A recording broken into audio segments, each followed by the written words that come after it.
Bismillahirrahmanirrahim. Masya Allah. Izzat Isa. Waalaikumsalam. Kinzo Miyazawa. Maryam Ahmad. Abdullah Azli Al-Fansuri. Imran Kadir. Dr. Ramizu Abdul Rahim. Syah Sam. Sayyid Sufian. Waalaikumsalam warahmatullahi wabarakatuh. Masya Allah. Ahli. Masya Allah. Tuan-tuan boleh hadirkan diri. Nuriza Razak. Masya Allah. Hadirkan diri, Masya Allah. Dengan iman dan ihtisab, yakin kita pada perintah Allah Subhanahu Wa Taala dan yakin kita pada janji-janji Allah, dan kita sentiasa menghadirkan akan fadilat dan kelebihan-kelebihan yang kita panggil dia istihdar, yang mana untuk meyakini pada janji, maka itulah namanya ihtisab. Dengan ini ganjaran pahala akan dilipat kali ganda oleh Allah Subhanahu Wa Taala, dan Allah Subhanahu Wa Taala akan memudahkan kita untuk beramal dengan perintah-perintahnya dan sunnah-sunnah baginda sallallahu alaihi wasallam. Ahmad Nubli, waalaikumsalam warahmatullahi wabarakatuh.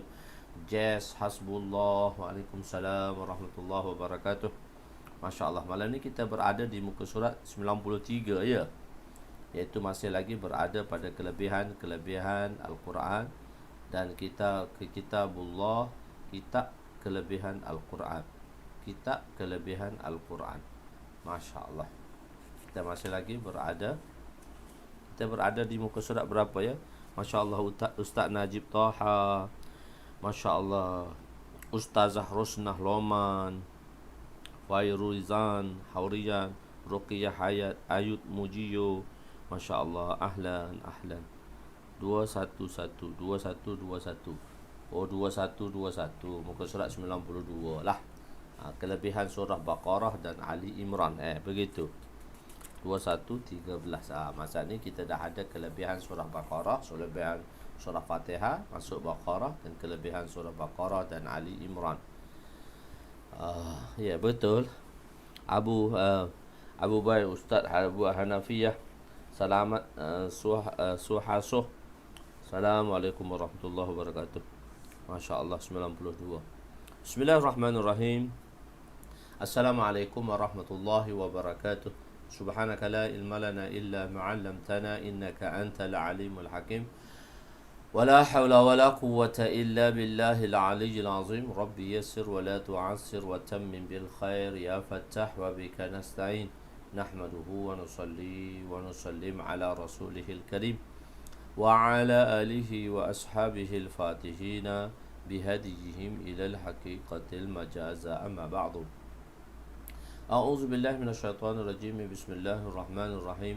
والعصر إن الإنسان لفي خسر إلا الذين آمنوا وعملوا الصالحات وتواصوا بالحق وتواصوا بالصبر. صدق الله العظيم. وقال النبي صلى الله عليه وسلم ما أوحي إلي أن أجمع المال وأكن من التاجرين ولكن أوحي إلي أن سبح بحمد ربك وكن من الساجدين واعبد ربك حتى يأتيك اليقين. Hazrul, Sulaiman, Syafiq, Aiman, Masya Allah, Muzakkir, Syukri. So kita dah 29. Masya Allah, malam ni kita ada perada hadis ke 2121 kurungan 13, masih lagi dalam kitab kelebihan Al-Quran. Kelebihan surah Al-Baqarah dan surah Ali Imran.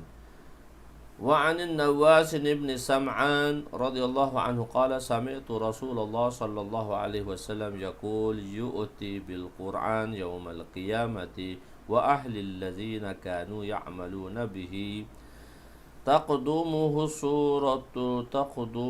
سورة البقرة وآل الإمران كأنهما غمامتان أو زلتان سوداوان بينهما شرق أو كأنما فرقان من طير صواف تحاجان عن صاحبهما رواه مسلم.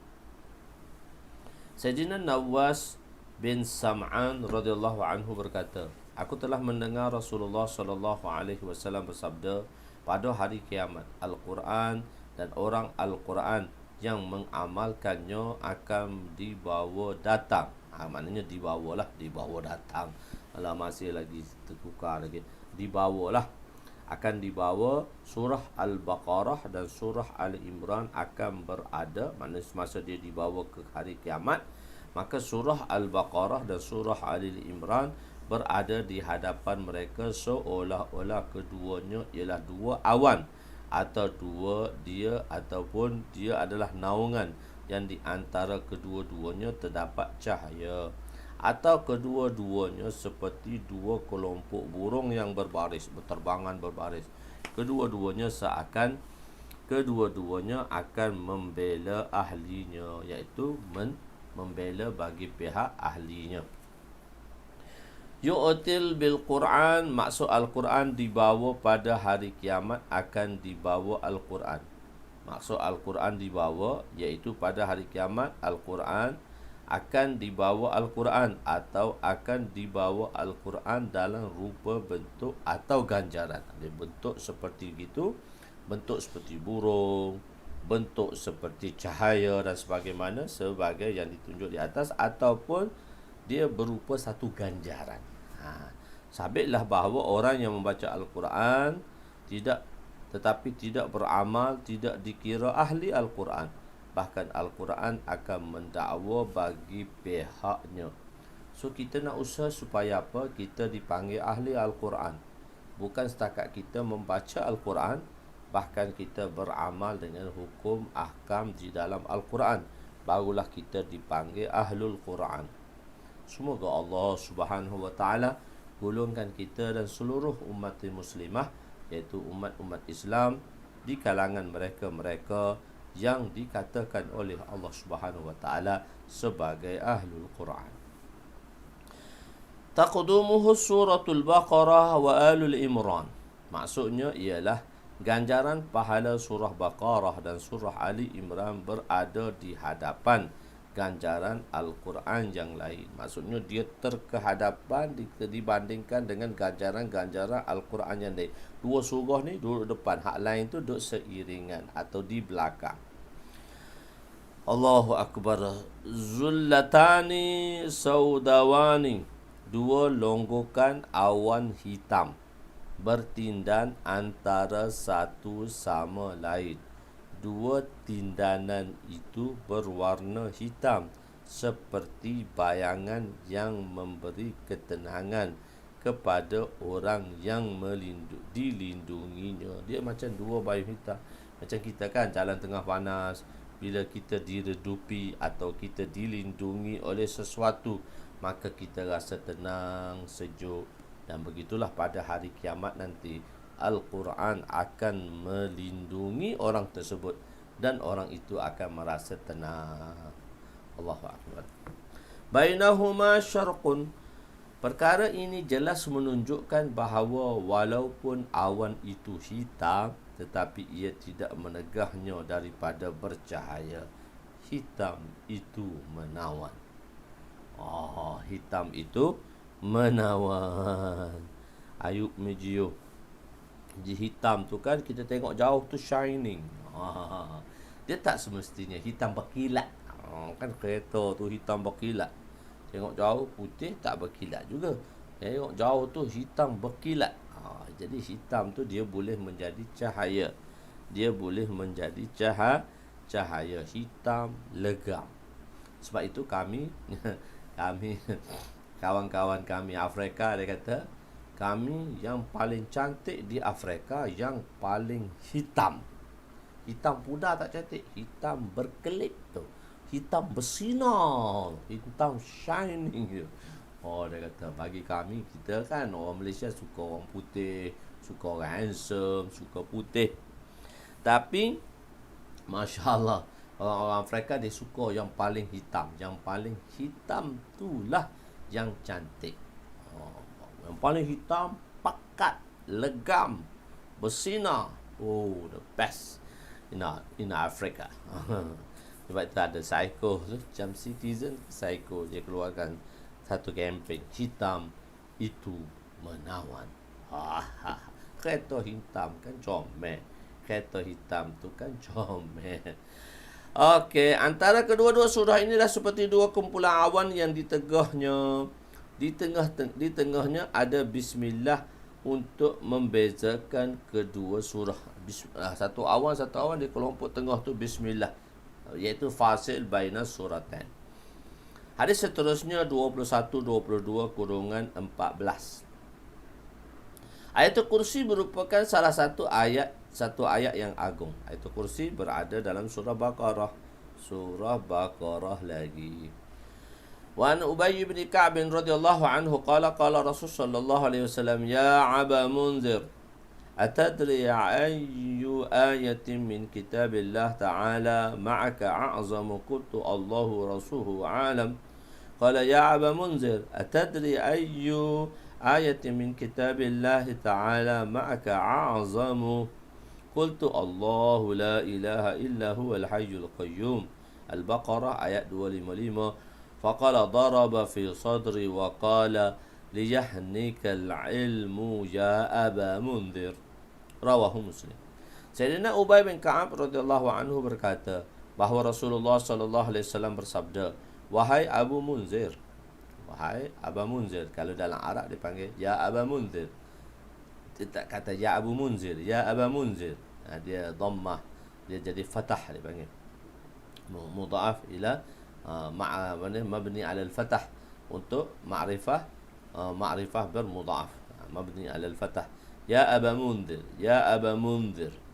Kalau wahid mabni ala alamat dhammah. Tapi kalau kita terjemah, ya wahai Abu Munzir lah, dalam Melayu dia tak ada jar, majrur, dia tak ada mansub. So dia nama asal Abu Munzir. Adakah kamu mengetahui ayat Al-Quran yang manakah yang ada bersama kamu lebih agung? Aku berkata, ya Allah dan Rasulnya lebih mengetahui. Baginda bersabda, wahai Abu Munzir, adakah kamu mengetahui ayat Al-Quran yang mana satukah yang berada bersama kamu lebih agung? Aku menjawab, ayat yang paling afdal ialah yang bacaannya Allahu la ilaha illa huwal hayyul qayyum, iaitu ayat Kursi. Beliau berkata, Rasulullah sallallahu alaihi wasallam menepuk dadaku dan bersabda, semoga ilmu dimudahkan untukmu wahai Abu Munzir. Dia kalangan qari, di kalangan umat ini. Penerangan, apabila Nabi bertanya kepada Sayyidina Ubay bin Ka'ab, bila Nabi bertanya kepada Sayyidina Ubay bin Ka'ab, Muhammad Nizam Ma'dali, Masya Allah, kita ada tetamu baru, Masya Allah, tulis nama di atas batu agar dapat dipahat di dalam hati. Okey, beliau tidak menjawabnya, bahkan terus beliau berkata, Allah dan Rasul lebih mengetahui. Apabila soalan ini ditanya pada kali kedua, maka beliau telah menjawabnya tanpa memikirkan jawapan yang beliau jawab untuk kali pertama, seolah-olah kedua-dua perbuatan ini daripada pihak beliau merupakan adab yang terlalu tinggi dan ketaatan yang sepenuhnya telah berkumpul di dalam diri beliau. Tanya sekali tak jawab. Jawab kata apa? Allah dan Rasul lebih mengetahui. Tapi Nabi tanya kali kedua, bermakna Nabi nak suruh memberi jawapan. Sebab apa? Mungkin Nabi tahu dengan firasahnya, dengan zanu ghalibnya, bahawa Sayyidina Ubay bin Ka'ab mengetahui jawapannya, dan Nabi suka dia menyuarakan jawapan itu. Okey. Seolah-olah Jadi maksudnya ini merupakan satu adab yang tinggi lah, dan ketaatan yang sepenuhnya telah berkumpul di dalam diri beliau. Jawapan pertama daripada bab adab, dan jawapan kedua daripada bab taat. Satu adab je tak cakap. Allah dan Rasul lebih ketahui. Kalau jawapan diberikan mungkin tak sesuai, maka dia berkata mungkin soalan yang kedua diajukan, bermakna jawapan itu perlu diberi. Maksudnya perlu ada ketaatan lah, sebab memerlukan jawapan dan ditanya kali kedua. Bererti kali pertama kamu tu okey, apa ni tempat dia berada di tempatnya, tapi kali kedua mesti diberitahu. Inilah cara yang mempunyai, inilah mereka yang mempunyai peradaban yang sempurna di kalangan sahabat. Dalam ilmu kita diajar adab. Sebelum kita belajar ilmu, orang-orang dahulu mereka belajar adab. Mereka akan belajar adab di rumah. Sebenarnya peradaban ni diajar di rumah. Bila orang datang ke madrasah, ilmu akhlak, ilmu adab telah dipelajari dan diajar di rumah masing-masing pada peringkat awalnya. Begitu. Pada peringkat awalnya, pada peringkat awalnya begitulah. Tapi keadaan ini telah berubah, suasana telah berubah, dan situasi yang menyebabkan keadaan berubah. Sebahagian ulama berkata apabila Nabi bertanya pada kali pertama, Sayyidina Ubay mungkin tidak mempunyai pengetahuan bagi jawapan tersebut. Namun apabila ditanya kali kedua, seolah Allah memberikan kepada beliau bantuan untuk dan membuka untuknya dan membuka jawapan bagi beliau disebabkan husnul adab beliau. Kerana adab pada menjawab soalan pertama, maka beliau diilhamkan dengan ilmu atas jawapan untuk kedua. Oleh itu amat penting menjaga adab, dan sememangnya terdapat ikatan yang kuat antara adab dan ilmu. Jadi kan untuk menghidupkan fardu, sunnah tadi akan menghidupkan fardu. Untuk mencantikkan sunnah itu peradabannya. Ayat kursi adalah salah satu ayat yang agung kerana di dalamnya terdapat tauhid, keyakinan kepada Allah, ta'zim, membesarkan Allah, dan juga di dalamnya nama-nama ayat Allah dan nama-nama sifat Allah. Hadis seterusnya 21-23, syaitan mengajar ayat kursi. Syaitan sebenarnya ajar ayat kursi ni supaya orang Islam terselamat. Syaitan yang nak ajar sebab dia nak selamat. Dia ajar juga ilmu penamat.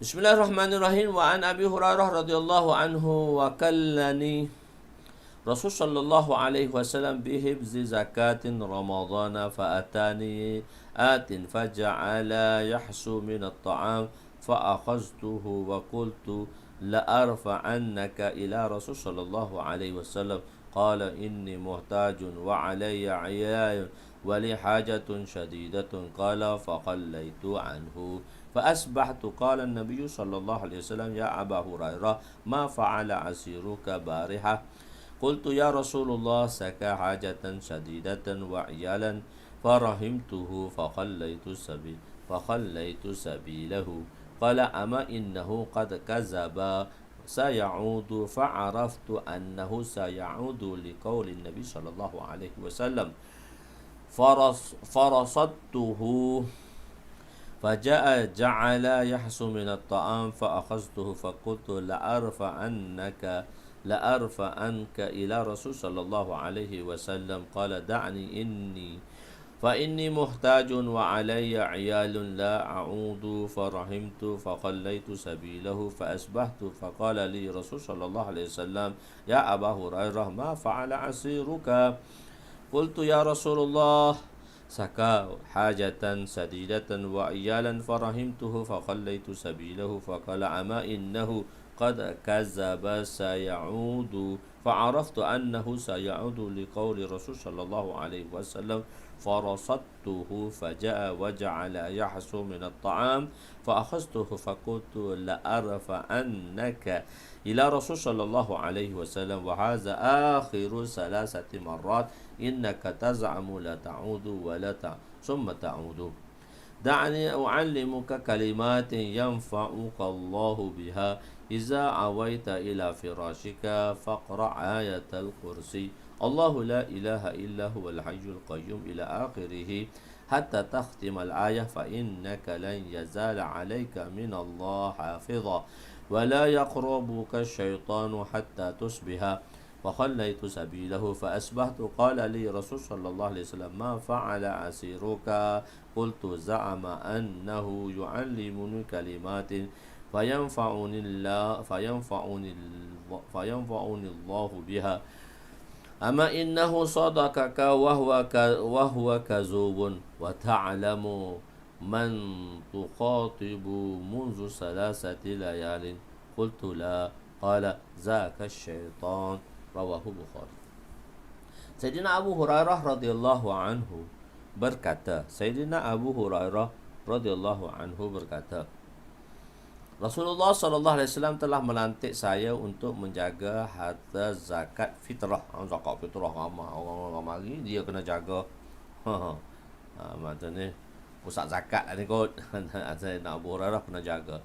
Tiba-tiba seorang lelaki dan mula meraup bijiran daripada harta zakat. Saya menangkapnya dan berkata kepadanya, saya pasti akan membawa kamu kepada Rasul sallallahu alaihi wasallam. Dia berkata, saya merupai seorang yang sangat berhajat, aku miskin. Saya menanggung ahli keluarga dan saya mempunyai kemiskinan yang mendesak, sebab tu saya nak ambil mencuri ni.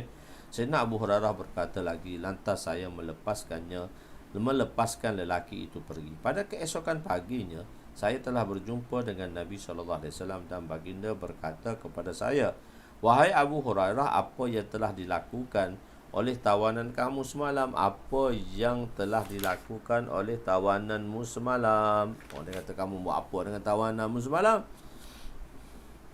Saya menjawab, ya Rasulullah, dia mengadu keadaannya yang sangat memerlukan dan dia menanggung ahli keluarga ramai miskin.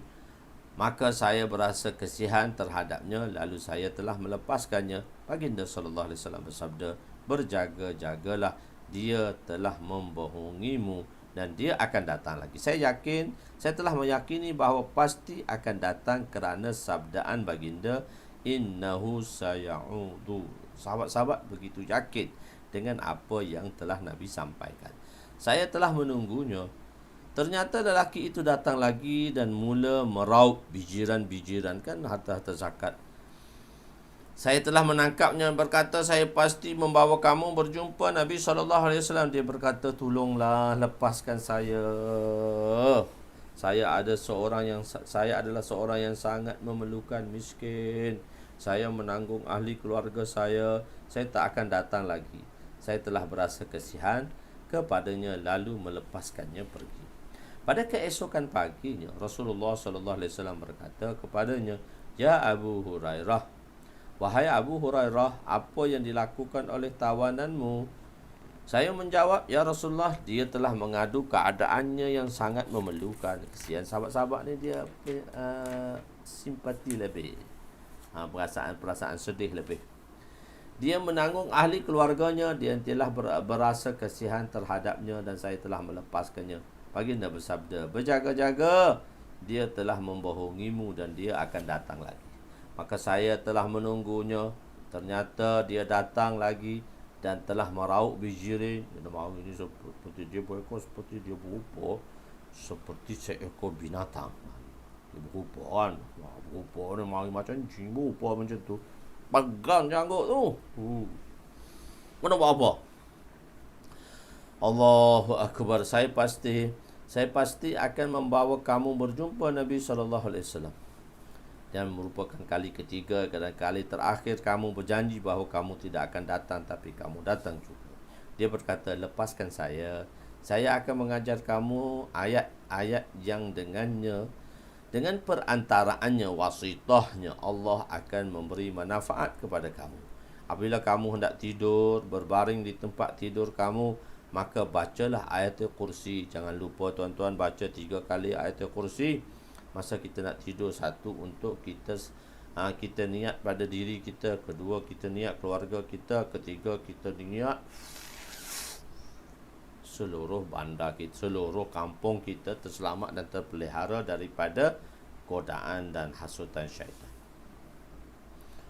Syaitan telah bacalah ayat kursi, nescaya Allah akan mengutuskan untuk kamu seorang penjaga. Syaitan tidak akan dapat menghampiri kamu sehingga ke subuh. Oleh itu saya telah melepaskannya. Pada waktu pagi, Nabi SAW telah bertanya kepada saya, apakah yang dilakukan oleh tawanan kamu semalam? Buat apa lagi tawanan kamu tu? Saya menjawab, dia berkata bahawa dia akan mengajar kepada saya ayat-ayat yang dengan perantaraannya Allah akan memberi nasihat kepadaku, manfaat kepadaku. Baginda bersabda, ketahuilah bahawa dia telah berkata benar. Dia tu memang betul dia kata dengan kamu, walaupun dia sendiri merupakan seorang pendusta besar, kazub. Dia tu pendusta besar, fa'ulun, wazan dia fa'ulun, kazubun. Fu'ulun pun boleh, fa'ulun pun boleh, kazub. Dengan walaupun sebenarnya dia merupakan seorang pendusta. Adakah kamu tahu siapakah kamu berbicara semenjak 3 malam? Saya menjawab, saya tidak tahu.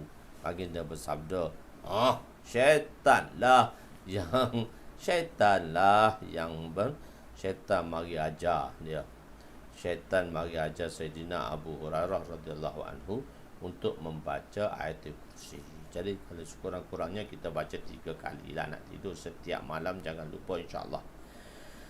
Hadis 2124 2124-16 Fadilat surah Fatihah dan ayat terakhir pada surah Baqarah. Masih lagi Fatihah dan surah Baqarah.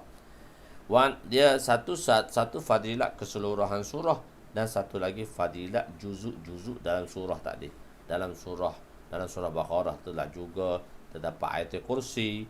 Dalam surah Baqarah tu jugalah ada amal Rasul. Begitu.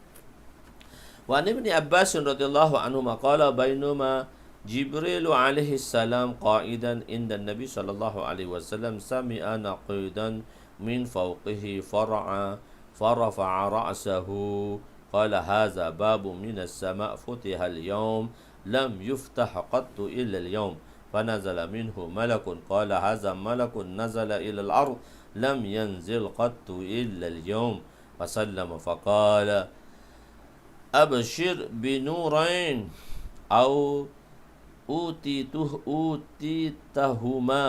lam yu'tahuma nabiyyun qablaka fatihatul kitab wa khawatimu suratul baqarah lam taqra'a biharfin minhuma illa a'titahu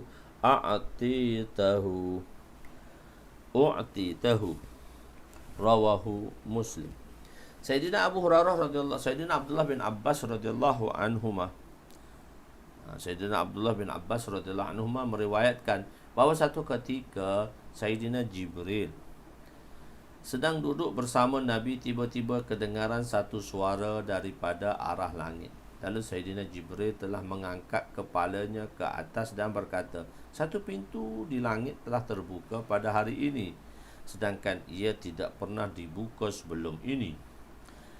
Menerusi pintu itu satu malaikat telah turun, sedang ia tidak pernah turun ke dunia sebelum ini. First time dia turun, first time dibuka pintu untuknya. Malaikat pun datang dan memberi salam kepada Nabi dan berkata kepada Rasulullah, bergembiralah dengan 2 nun yang telah diberikan kepada Tuhan, sedangkan ia belum pernah diberi kepada mana-mana Nabi sebelum Tuhan. 2 nun itu adalah surah Al-Fatihah dan 2 ayat terakhir dalam surah Baqarah. Dan ayat terakhir 2 ialah ayat terakhir dalam surah Baqarah. Tidaklah Tuhan membaca mana-mana huruf daripadanya, melainkan pasti Tuhan akan diberi ganjaran. Fanazala minhu malakun, malaikat turun. Pada masa itu, situasi itu malaikat turun daripada pintu langit. Ini adalah lafaz daripada rawi bahawa beliau mendengar daripada Nabi atau dia sendiri dia sampai kepadanya. Surah Fatihah dan akhir surah Baqarah ditakbirkan seperti dua nur. Dikatakan nur kerana pada hari kiamat surah ini mempunyai cahaya dan ia berada di hadapan orang yang membacanya. Akhir surah Baqarah ialah lillahi ma fis samawati wa ma fil ard wa in tubdu ma fi anfusikum aw tuhfuhu yuhasibukum bihi Allah fayaghfiru liman yasha wa yu'azzibu man yasha wallahu ala kulli syai'in qadir. Atau amana ar-rasulu bima unzila ilaihi min rabbih wal mu'minun kullun man amana billah wa malaikatihi wa kutubihi wa rusulihi la nufarriqu baina ahadin min rusulihi wa qalu sami'na wa ata'na ghufranaka rabbana wa ilaikal masir. La yukallifu Allahu nafsan illa wus'aha laha ma kasabat wa 'alayha ma iktasabat. Rabbana la tu'akhizna in nasina aw akhtana. Rabbana wa la tahmil 'alaina isran kama hamaltahu 'alal ladzina min qablina. Rabbana wa la tuhammilna ma la taqata lana bih wa'fu 'anna waghfir lana warhamna anta maulana fansurna 'alal qaumil kafirin. Terjemah, kepunyaan Allah jualah segala apa yang ada di langit dan apa yang ada di bumi, dan jika kamu menzahirkan apa yang ada di dalam hatimu atau kamu menyembunyikannya, kamu cerita atau kamu tak cerita, nescaya Allah membuat perhitungan dengan kamu tentang perbuatanmu. Maka Allah mengampuni siapa yang dikehendaki dan menyiksa siapa yang dikehendaki. Allah Subhanahu wa ta'ala Maha berkuasa atas segala sesuatu. Kekuasaan Allah ini hendaklah kita rasai dalam hati kita. Allahu la ilaha illa huwal hayyul qayyum. Rasul sallallahu alaihi wasallam, Rasul telah beriman kepada Al-Quran yang diturunkan kepadanya dan Tuhan daripada Tuhannya. Demikian pula orang yang beriman, semuanya beriman kepada Allah, malaikatnya, kitabnya, rasulnya. Mereka mengatakan kami tidak membeza-bezakan antara seorang pun dengan yang lain daripada rasul-rasulnya. Kami tak bagi tahu ini fadilah sama sahaja sebagaimana Nabi beritahu. Dan mereka berkata, kami dengar dan kami taat. Mereka berdoa, ampunilah kami ya Tuhan kami, dan kepada Engkaulah kami kembali. Allah telah membebankan seorang, Allah tidak membebankan seseorang melainkan sesuai dengan kesanggupan. La yukallifullahu nafsan illa wus'aha. Dari sudut mana kita lihatnya, Allah Ta'ala tidak akan, la yukallifullah, tak akan taklifkan, tak akan pertanggungjawabkan kepada seorang tu, la yukallifullahu nafsan, pada jiwa seseorang tu, illa wus'aha, kecuali apa? Kecuali wus'aha, benda yang, kecuali perkara-perkara yang diwus'ahkan, dimudahkan. Allah telah tidak membebankan seorang melainkan sesuatu dengan kesanggupan. Allah bagi itu sebab Allah tahulah dia mampu. Allah uji itu sebab dia tahulah kita mampu. Sebenarnya kita tak boleh minta ujian. Salah kita minta ujian. Tetapi jika datang ujian, fasbir ya ahla Yasir, bersabarlah wahai keluarga Yasir. Begitu. So Allah nak tengok kita. Jadi Allah tak bebankan, dia mendapat pahala daripada kebaikan yang diusahakannya dan mendapat siksa daripada kejahatan yang dikerjakannya. Mereka berdoa, ya Tuhan kami, janganlah Engkau hukum kami jika kami lupa atau kami tersalah. Ya Tuhan kami, janganlah Engkau bebankan kepada kami beban yang berat sebagaimana Engkau bebankan pada mereka-mereka yang sebelum kami. Ya Tuhan kami, janganlah Engkau pikulkan kepada kami apa yang tak sanggup kami memikulnya. Maafkanlah kami, ampunilah kami, dan rahmatilah kami. Engkaulah penolong kami, maka tolonglah kami terhadap kaum yang kafir. Lam taqra' biharfi minhuma. Ayat Fatihah, surah Fatihah dan surah Baqarah dan ada dua jenis. Baqarah ada dua jenis. Pertama ialah surah Iaitu seperti doa dalam surah Baqarah ni. Pertama doa dia apa dia dalam surah Fatihah, ihdinas siratal mustaqim, daripada surah Fatihah. Ghufranaka rabbana, daripada surah Baqarah. Kedua pula alhamdu wassana, iaitu pujian seperti alhamdu, daripada Fatihah. Wallahu ala kulli syai'in qadir, daripada surah Baqarah. Apabila seorang itu membaca ayat itu yang di dalamnya terkandung doa, maka pasti permintaannya diterima. Dan apabila membaca ayat pujian, maka dia diberi ganjaran setiap huruf. So dia akan diberi ganjaran pada setiap huruf. Okey, hadis seterusnya, wa an Abi Mas'ud radhiyallahu anhu qala Rasul sallallahu alaihi wasallam al-ayatani min akhir surati Baqarah man qara'ahuma fi lailatin kafatahu muttafaqan alaih. Sayyidina Abu Mas'ud radhiyallahu anhu meriwayatkan bahawa Rasulullah sallallahu alaihi wasallam bersabda, dua ayat yang terakhir daripada surah Baqarah, barang siapa yang membacanya pada waktu malam, nescaya kedua-dua ayat tersebut akan mencukupinya. Apa maksud kafatahu? Maksud mencukupi ialah apabila membaca ayat tersebut pada waktu malam, Allah akan menyelamatkan seorang itu daripada kejahatan dan keburukan. Seolah-olah ayat ini mencukupi untuk menyelamat pembacanya daripada keburukan dan musibah.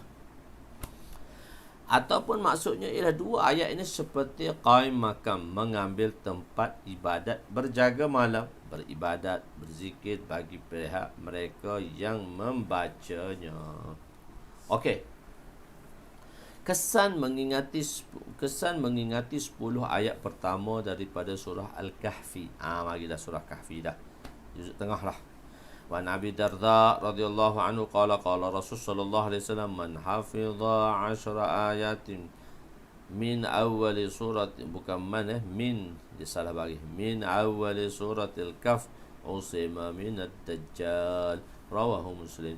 Sayyidina Abu Darda radhiyallahu anhuma meriwayatkan bahawa Rasulullah sallallahu alaihi wasallam bersabda, sesiapa yang menghafal 10 ayat daripada permulaan surah Kahfi, nescaya akan diselamatkan daripada Dajjal. Maksud Dajjal dalam hadis ini Dajjal yang hakikilah, real Dajjal, bukan Dajjal majazi seperti yang dimafhumkan oleh ulama sebelum ini. Kita ambil makna lafzi, iaitu Dajjal yang mana yang hakiki datang pada akhir zaman dan merangkap manusia memerangkap manusia tipu helahnya. Mana dia akan perangkap manusia dengan tipu helah. Berkemungkinan juga maksud Dajjal dalam hadis ini adalah Dajjal majazi, iaitu setiap orang yang ditipu dan pembohong yang menyebabkan orang lain tidak senang hati.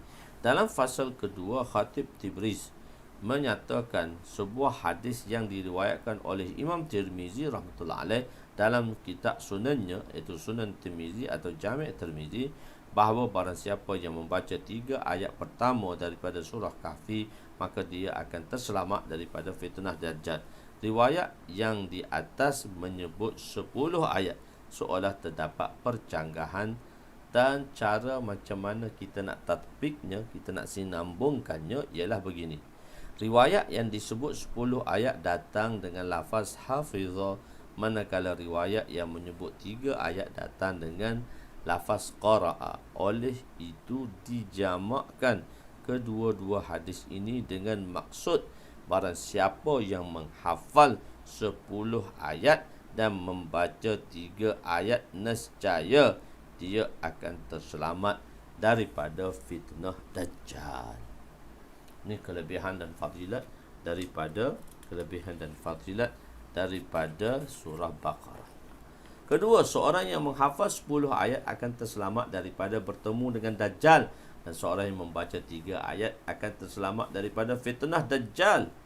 Jika tidak bertemu dengannya, ujian ketika bertemu dengan Dajjal lebih berat daripada ujian berhadapan dengan fitnah-fitnah yang dibawa oleh Dajjal.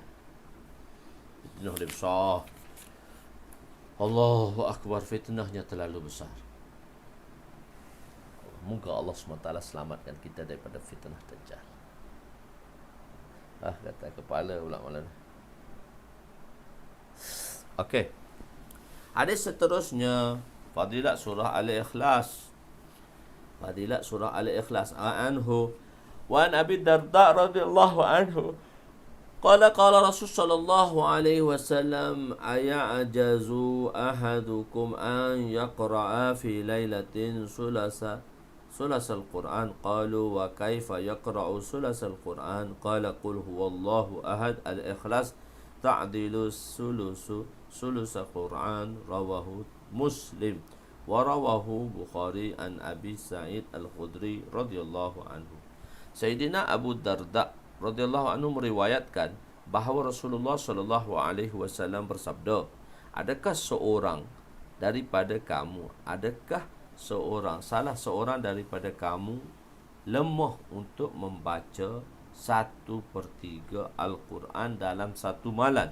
Para sahabat menjawab, bagaimanakah salah seorang daripada kami boleh membaca 1/3 Al-Quran dalam masa satu malam? Baginda bersabda, Qul huwallahu ahad menyamai 1/3 Al-Quran. Samalah, sebab tu telah kita jelaskan atau okey. Hadis yang ini mempunyai dua makna. Kenapa? Khulasah Al-Quran kembali kepada tiga perkara. Isi-isi kandungan yang terdapat dalam Al-Quran dibahagi kepada tiga: kisah, hukum dan tauhid. Dalam surah Ikhlas, Allah menceritakan mengenai tauhid dengan gaya yang sangat baligh. Khulasah tauhid, kesimpulan tauhid yang disampaikan, yang diceritakan dalam Al-Quran terdapat di dalam surah Al-Ikhlas. Oleh itu, seorang yang membaca surah Al-Ikhlas seolah-olah dia membaca 1/3 Al-Quran dari sudut komponen-komponen tiga perkara yang penting. 1/3. Kedua, pahala surah Al-Ikhlas menyamai dengan pahala membaca 1/3 Al-Quran. Pahala dia tu, itu pendapat kedua. Kedua-dua makna ini terdapat perbezaan. Mengikut makna pertama, jika seorang membaca surah Al-Ikhlas, tidak lazim dia mendapat pahala membaca 1/3 Al-Quran. Makna pertama ialah jika seorang itu membaca surah Al-Ikhlas, tidak lazim dia mendapat pahala membaca 1/3 Al-Quran. Mengikut makna kedua ialah jika dia membaca surah Al-Ikhlas, dia telah mendapat pahala membaca 1/3 Al-Quran. Maksudnya 1/3 lah. Walaupun sebab dalam Fatihah tu ada makna tauhid. Jadi mazmum, keseluruhan isi yang terdapat dalam Al-Quran tadi, salah satunya daripada tiga ialah tauhid. Gatal. Saya gatal di kawasan ni. Sebelah kening saya ni. Tempat yang saya jatuh atas batu yang besar. So, walaupun dah itu, tapi masih gatal dalam. Allah Akbar.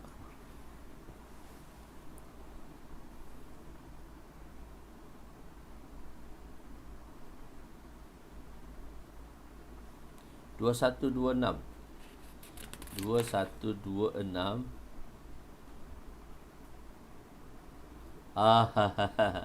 Mungkin 2125.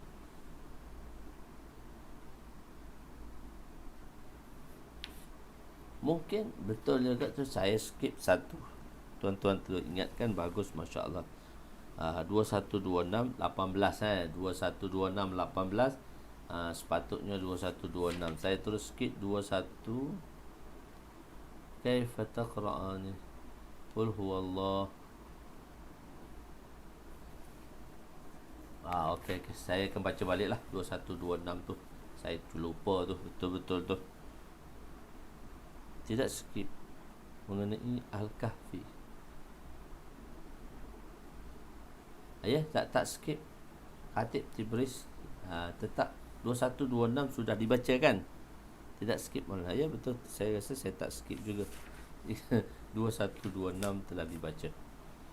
Okey. 2127 dan 2128 tu dalam satu riwayat, dalam satu keadaan lah. Maknanya dalam riwayat 21 dalam fadilah surah Fatihah tu ada dua riwayat. 2127 dan 2128. Sebab apa? Satu dalam rawinya ialah rawinya Sayyidina Abu Darda. Okey. Haji Mustafa dia tertanya je, tak ada masalah. Okey, benda simple. Okey, kita seterusnya 2129 kurungan 20 surah Rahman dan surah Al-Ikhlas. Surah Rahman dan surah Al-Ikhlas. Surah Rahman dan surah Al-Ikhlas. Pasal kedua. Wa an Aisyah radhiyallahu anha anna Nabiy sallallahu alaihi wasallam ba'atha rajulan ala sariyatin wa kana yaqra'u li ashabihi fi salatihim fayakhtimu bil qul huwallahu ahad. Falamma raja'u dzakaru dzalika lin Nabiy sallallahu alaihi wasallam qala saluhu li ayyi syai' yasna'u dzalika wa sa'alahu qala in li annaha sifatur rahman wa ana uhibbu an aqra'aha. Qala Nabi sallallahu alaihi wasallam akhbiruhu anna Allah yuhibbuhu, muttafaqun alaih. Ajib. Sayyidina Aisyah radhiyallahu anha meriwayatkan bahawa Nabi menghantar seorang lelaki dalam satu kumpulan tentera. Dia sering mengimami teman-temannya dalam solat mereka dengan menghabiskan bacaannya dengan bacaan Qul Huwallah. Walaupun dia baca ayat-ayat lain, tetapi di rakaat-rakaat bacaannya dia tetap dengan bacaan Qul Huwallah. Dia mengakhiri. Apabila mereka pulang, mereka telah menceritakan perkara itu kepada Nabi. Lalu baginda bersabda, tanyalah kepadanya kerana apakah yang dia melakukan sedemikian. Tak tanyakah kenapa dia buat begitu? Mereka bertanya kepadanya. Lalu dia menjawab, aku melakukan demikian kerana itu adalah sifatur Rahman. Aku suka untuk membacanya. Nabi bersabda, khabarkanlah kepadanya bahawa Allah juga mencintainya. Dia seronok, dia suka baca. So Allah menzahirkan keadaan demikian. Fayakhtimu biqul huwallah. Apa maksud mengkhatamkan surah Al-Ikhlas? Ada dua pendapat. Maksudnya ialah mengkhatam surah yang dibaca selepas Al-Fatihah. Maksudnya ia mengkhatamkan bacaan surah yang dibaca selepas Fatihah. Contoh gambarannya ialah membaca surah Fatihah, kemudian surah lain, kemudian surah Al-Ikhlas. Itu gambaran pertama yang sebagaimana dijelaskan. Gambaran kedua maksudnya membaca surah Al-Ikhlas selepas membaca Al-Fatihah. Kedua-dua wajah ini disebut oleh Imam Ibn Hajar. Mana dua tafsir ini disebut oleh Imam Ibn Hajar. Namun Mula Al-Qari berkata, makna yang pertama lebih baik daripada makna kedua kerana tidak makruh di sisi semua ulama. Sebab gini kan, kita baca daripada Fatihah. So kita kan tertib susunan Quran. Penurunan Al-Quran berbeza dengan susunan Quran yang telah dibuat. Sebab bila susunan Quran diatur oleh Sayyidina Uthman radhiyallahu anhu, dia makna kita panggil rasam Uthmani, Sayyidina Uthman radhiyallahu anhu, bila telah diatur dan dia telah dikeluarkan, maksudnya tu susunan yang kita terdapat dalam susunan maujudah Al-Quran di dalam mashah tadi. Pertama kita akan dapat surah Fatihah dan kita akan dapati surah Baqarah, Ali Imran ila akhirih. Jadi susunan itu dipanggil tertib. Susunan itu dia ada dua keadaan, sama ada dia tauqifi ataupun ia adalah tauqif yang sebagaimana yang telah beritahu oleh Nabi, atau yang ditauqifkan, maknanya yang dah diberitahu macam mana nak baca surah-surah tadi, ataupun susunan itu dalam bentuk ijtihad daripada Nabi atau tauqif dah. Maksudnya dah mesti kena susun macam ni. Tauqif dia panggil. Tauqif dia wakafkan, maknanya dia dia tetapkan, dia hentikan dengan surah-surah tadi. Dia telah tetapkan dalam surah-surah tersebut. Begitu tauqif. Ataupun susunan itu adalah daripada ijtihadi. Tapi ada sebahagian mengatakan dia tauqif dan ada sebahagian mengatakan ijtihadi lah. Sebab turun Al-Quran dengan Iqra, tapi diakhiri Al-Yawma Akmaltu Lakum. Tapi susunannya dimulakan daripada susunan Fatihah, Baqarah ila akhirih. Jadi bacaannya mesti bacaan tu dibuat dengan bacaan turutan dalam sembahyang lah. Turutan dalam sembahyang tu diturunkan. Oleh kerana kita ni belajar muqaddam. So dalam muqaddam tu dia ada juzuk 30. Kita mulakan Fatihah dengan Qul a'udzu birabbin nas. Sepatutnya diakhiri dengan Qul a'udzu birabbin nas. Kalau kita Qul a'udzu birabbin nas, Qul falaq, Qul wallahi izaja tabat yadah. Lepas tu tabat yadah izaja, lepas tu Qul huwal kulliya inna atayna. So dia kita naik itu sebenarnya dia kena turun. Alam taraka ifa fa'ala rabbuka bi asli ila ara'aita allazi inna atayna kulliya qul izaja qul izaja tabat yada qul wallahu qul falaq qul nas. So dibaca turutan tadi. Kalau tak baca turutan sebagaimana susunan dalam Al-Quran, maka bacaan itu adalah makruh daripada sebahagian ulama. Sebab itu Mullah Al-Qadi beliau daripada mazhab Hanafi, dan beliau bermaksud bahawa lebih baik makna pertama daripada makna kedua, bahawa tidak makruh di sisi ulama. Jadi so mereka ni macam tu ulama melihat dari segi sudut kedetailannya. Dari sudut ke sikit lagi. Wa an Anas radhiyallahu anhu 21:30, inna rajulan qala ya Rasulullah inni uhibbu hadhihi surah qul huwallahu ahad al-ikhlas qala inna hubbuka iyyaha adkhalaqal jannah rawahu Tirmizi al-Bukhari ma'nahu. Sayyidina Anas radhiyallahu anhu meriwayatkan bahawa Rasulullah sallallahu alaihi wasallam, bahawa seorang lelaki berkata, ya Rasulullah, sesungguhnya aku menyukai surah ini, surah Qul huwallah. Baginda bersabda, sesungguhnya kecintaan kamu terhadapnya memasukkan kamu ke dalam syurga. So menyebabkan dia akan masuk dalam syurga. InsyaAllah kita berhenti setakat itu saja. Iaitu insyaAllah malam ni kita tak sampai sejam, kita boleh lewat sikit. Kelebihan mu'awwazatain. Kelebihan mu'awwazatain. Tapi sebenarnya kita dah muka surat 10 muka surat lah. Begitulah sedikit sebanyak insyaAllah. Nanti kita akan sambungkan. Saya ingat begini, saya nak bincang sedikit tentang daurah kita lah. Sebab mungkin tuan-tuan kata kadang ustaz ni dia buat, kadang dia tak buat, dia buat, dia tak buat. So tuan-tuan jaga terpinga-pinga di dalam menentukan bilakah sahabat kita. Okey, saya ingat macam ni. Minggu yang kita tak ada daurah pada hari Jumaat, Sabtu, Ahad, tak kira lah kadang minggu pertama, minggu ketiga, sebab dia atas kesibukan saya tadi. Tapi kita beritahu, kita akan dapat tahu minggu yang tak ada daurah, iaitu kita mulakan hari Isnin. Kita ada umum tu hari Isnin, hari Rabu, hari Rabu dan hari Jumaat. Jumaat. Isnin, Rabu dan Jumaat. Sabtu dan Ahad kita rest. Dan kita mulakan balik pada hari Isnin, Rabu, dan itu ada daurah pada hari Jumaat. Jadi Isnin, Rabu. Saya ingat saya nak buat 3 kali juga.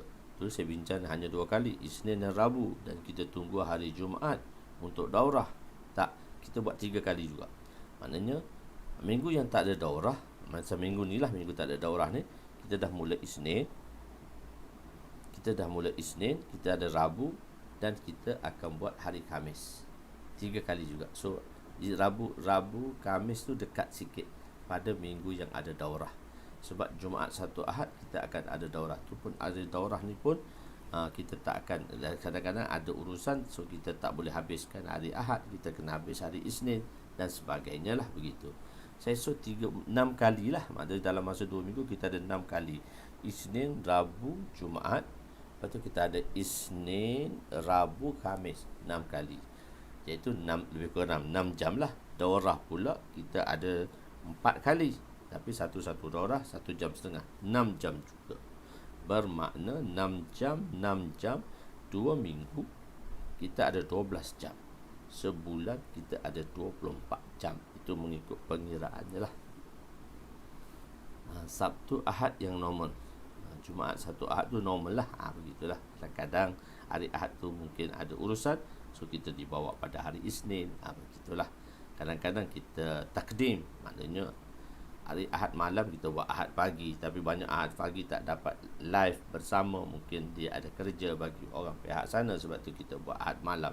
Kalau tak boleh Ahad malam dan Ahad pagi, so kita buat Isnin malam.